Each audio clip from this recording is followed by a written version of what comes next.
নমস্কার বন্ধুরা, আমার নাম শুভশ্রী আর আপনাদের সকলকে আমার চ্যানেলে খুব স্বাগত জানাই।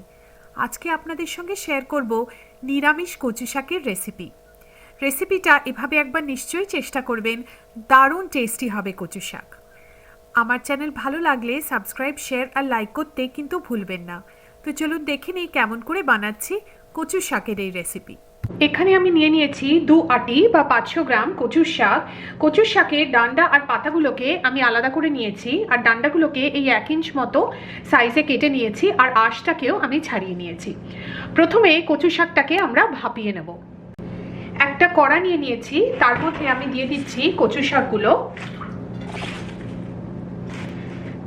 এর মধ্যে এবারে আমি দিয়ে দিচ্ছি নুন। এখানে আমি 1 চা চামচ নুন দিলাম।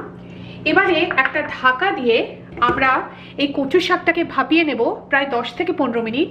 কোনো জল কিন্তু অ্যাড করবেন না, কেন কচু শাক থেকেই অনেকটা জল বেরোবে। আমি শাকটাকে প্রায় 12 মিনিট ভাপিয়ে নিয়েছি।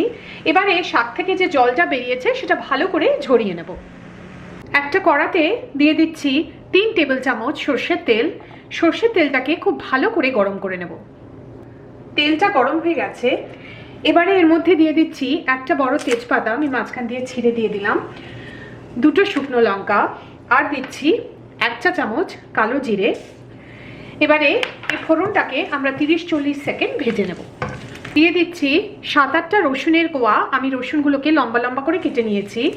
এবারে রসুনটাকে 1 মিনিট মতো মিডিয়াম লো আঁচে ভেজে নেব। দিয়ে দিচ্ছি একটা বড় সাইজের পেঁয়াজ, প্রায় 170 গ্রাম, আমি লম্বা লম্বা করে কেটে নিয়েছি। পেঁয়াজটাকে দিয়ে দিয়েছি। এবারে পেঁয়াজটাকে আমরা 4-5 মিনিট ভেজে নেব, যতক্ষণ না পেঁয়াজটা একটু সফট হয়ে যাচ্ছে। একদম লালচে করে ভাজার দরকার নেই। পেঁয়াজটা সফট হয়ে গেছে। এবারে এর মধ্যে দিয়ে দেব যে কচু শাকটা আমরা আগে ভাপিয়ে নিয়েছিলাম, তার থেকে আমি জলটা ঝরিয়ে নিয়েছি। কচু শাকটা দিয়ে দিয়েছি। এবারে শাকটাকে বাকি সব কিছুর সঙ্গে মিশিয়ে আমরা 4-5 মিনিট ভেজে নেব। এর মধ্যে এবারে দিয়ে দিচ্ছি 1/4 কাপ ছোলা, যেটা আমি ওভারনাইট ভিজিয়ে রেখেছিলাম। ছোলাটাকে দিয়ে দিচ্ছি। তার সাথে আরও দেবো কিছু শুকনো মশলা, 1.5 চা চামচ হলুদ গুঁড়ো, আর দেব ধনে আর জিরে গুঁড়ো, যেটা আমি 1 চামচ গোটা ধনে আর 1/2 চামচ গোটা জিরেকে আমি ড্রাই রোস্ট করে তারপরে গ্রাইন্ড করে নিয়েছি। এতে সুন্দর একটা ফ্লেভার আসে। তার সাথে আমি সামান্য আরেকটু নুন দিয়ে দিচ্ছি। আমরা শাকটাও ভাপিয়েছিলাম নুন দিয়ে, তাই সেটা একটু আন্দাজ করে এখানে দেবেন। সব কিছু ভালো করে আবার 2-3 মিনিটের জন্য মিশিয়ে নেব। এবারে দিয়ে দিচ্ছি 3টে কাঁচা লঙ্কা, আমি মাঝখান দিয়ে চিড়ে নিয়েছি। আর এবারে ঢাকা দিয়ে আমরা কচু শাকটাকে আরও 10 মিনিট রান্না হতে দেব। 10 মিনিট হয়ে গেছে, আমাদের কচুর শাক অলমোস্ট তৈরি।